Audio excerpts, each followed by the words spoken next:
Hi guys, इस video के अंदर हम साइकोलॉजी का एक टॉपिक कवर करेंगे, फिजियोलॉजी से भी रिलेटेड है। तो पिछली वीडियो के अंदर हमने केमिकल ब्रेन के बारे में बात की थी, जिसके अंदर हमने न्यूरॉन्स और जो न्यूरोट्रांसमीटर्स हैं, हार्मोन्स हैं, उनके बारे में डिस्कस किया था। इस वीडियो के अंदर हम ब्रेन के बारे में डिस्कस करेंगे। तो एक्चुअली में जो साइकोलॉजी से रिलेटेड है, वो ब्रेन के डिफरेंट पार्ट्स हैं, वो पर्सनैलिटी को कंट्रोल करते हैं। ब्रेन को अब दो पार्ट्स में डिवाइड किया जा सकता है, सीएनएस और पीएनएस, सेंट्रल नर्वस सिस्टम और पेरिफेरल नर्वस सिस्टम, जिसके अंदर सेंसरी न्यूरॉन्स वगैरह इंक्लूडेड होती हैं। यहाँ पे एक जो साइकोलॉजी से रिलेटेड एक बड़ी टर्म एक स्टोरी के तौर पे यूज़ किया जाता है कि एक पाइंस फिनाइंस जो है ना, एक साइकोलॉजिस्ट थे, इनके एक रॉड जो वो लगा था जाइगोमेट्रिक बोन के अंदर, यानी चीक के पास जो है।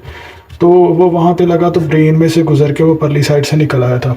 लेकिन वो जो जिनके लगा था उनको कुछ नहीं हुआ, मतलब उनका जो कॉन्शियस लेवल था वो वैसे का वैसे ही रहा, और वो खुद ही डॉक्टर के पास भी गए। हालांकि वो रॉड उनमें से गुजर के परली साइड से निकल आया था ब्रेन में से, लेकिन जब उनका चेकअप किया गया था तो उसके बाद वो सही भी रहे और कुछ अर्सा गुजरने के बाद वो ठीक भी हो गए थे। लेकिन जो चेंजेस आई थी उनके, अब यहाँ पे जैसे मैंने बताया कि ब्रेन के डिफरेंट पार्ट्स वो पर्सनैलिटी को कंट्रोल करते हैं, तो उनकी पर्सनैलिटी जो है उसके अंदर काफ़ी ज़्यादा चेंजेस आ गई थी। सो साइकोलॉजी के अंदर इनकी एक बड़ी वो यूज़ की जाती है कि ब्रेन के अगर कुछ पार्ट्स जो वो डैमेज हो जाएँ तो कुछ फंक्शंस जो वो प्रॉब्लम करेंगे, ना कि इंटायरली जो वो बंदे की डेथ हो जाएगी। लाइक अगर हार्ट बीट अगर स्टॉप हो जाए तो इंटायरली जो वो डेथ हो सकती है।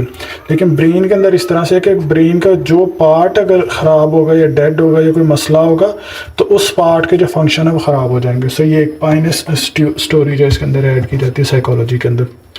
अब कुछ ब्रेन के बारे में देखते हैं कि ब्रेन जो है 10% हमारी बॉडी जो है उसका है, और brain need 20% of all body energy. ये ब्रेन जो 10% मैंने बताया, ये है कि मोस्टली एक टर्म जो है यूज़ की जाती है कि 10% जो ब्रेन जो है ना यूज़ करते हैं ह्यूमन, जो है 100% अभी तक यूज़ नहीं कर सके। तो यहाँ पे ये जो मैंने स्टोरी बताई है, तो अब एक किस्म का उस जो ब्रेन के अंदर जो रॉड लगा था या जो गुजर के गया था, उसकी वजह से उस पार्ट के फंक्शन जो डिस्टर्ब हुए हैं इंटायरली। अगर 100% जो ख़राब होता तो फिर डेथ हो सकती थी। अब इसके बाद अब हम देखते हैं ब्रेन की जो डिवीजन है। Inner core of the brain, जिसको ओल्ड ब्रेन भी बोला जाता है, इसके अंदर ब्रेन स्टेम है, मेडुला है जो कि बीटिंग ऑफ हार्ट बीट और लंग्स की जो एक्सपेंशन और रिलैक्सेशन है उसको कंट्रोल करता है। पोन्स हैं जो कि कोऑर्डिनेट और एएनएस जो फंक्शन है उनको कंट्रोल करते हैं। इसके अलावा थैलेमस है जो कि sensory information related to seeing, hearing और टचिंग वगैरह इनको कंट्रोल करते हैं। और इसके बाद रेटिकुलर फॉर्मेशन सिस्टम है जो कि अराउजल और स्लीप और इनसे रिलेटेड है। सेरिबेलम जो मूवमेंट से रिलेटेड है। ये जितनी बातें मैं डिस्कस कर रहा हूँ हमारी ऑलरेडी साइकोलॉजी में कुछ और फिजियोलॉजी के प्लेलिस्ट के अंदर जो वीडियोज़ हैं उसके अंदर मैं ये डिस्कस कर चुका हूँ बड़ी डिटेल में। अब हायर फंक्शंस जो हैं उसके अंदर उनके लिए लिम्बिक सिस्टम है। तो अब लिम्बिक सिस्टम के जो है वो 3 पार्ट्स हैं, एक एमिग्डाला, हाइपोथैलेमस, हिप्पोकैम्पस, और ये तीनों जो हैं सेपरेट करते हैं ओल्ड ब्रेन को फ्रॉम न्यूअर हायर ब्रेन। अब जो एमिग्डाला है इसका फंक्शन ये है कि इसके अंदर 2 न्यूरॉन्स होती हैं जो हाइपोथैलेमस है इसके, और ये जो 2 न्यूरॉन्स है मेमोरी को कंसोलिडेशन, फियर, एग्रेशन, इनसे रिलेटेड। हाइपोथैलेमस जो है इसका बॉडी टेम्परेचर और हंगर से रिलेशन है, और एंडोक्राइन सिस्टम खास तौर पे जो पिट्यूटरी के हार्मोन्स हैं उनको कंट्रोल करने वाला जो हायर सेंटर है वो हाइपोथैलेमस है। उसके बाद हिप्पोकैम्पस है जो कि लर्निंग और मेमोरी के बारे में इंफॉर्मेशन देता है। अब ग्रे मैट्रिक्स के बारे में बात करते हैं ब्रेन के, जिसके अंदर 2 हेमिस्फीयर जो इन्वॉल्व 85% ऑफ ब्रेन बना देते हैं। ये इन एक तरफ एक हेमिस्फीयर और दूसरी तरफ दूसरा हेमिस्फीयर, जो बीच में जो चीज़ इनको सेपरेट करती है वो कॉर्पस क्लोजम।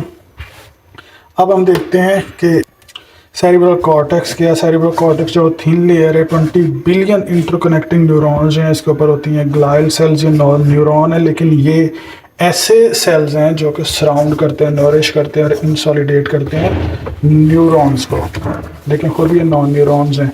और अब देखते हैं हम सेरिब्रल कॉर्टेक्स के बारे में। सेरिब्रल कॉर्टेक्स जो उसकी लोब्स के बारे में बात करते हैं। 4 लोब्स हैं, फ्रंटल जो कि फ्रंट पे मतलब फोरहेड जो इस जगह पे, ऑक्सीपिटल, पैराइटल और टेम्पोरल। अब फ्रंटल जो स्पीकिंग और प्लानिंग के बारे में बात करते हैं। ऑक्सीपिटल जो बैक साइड पे है हमारे, वो विजन जो है वो और ऑप्टिक नर्व्स जो इनको कंट्रोल करते हैं।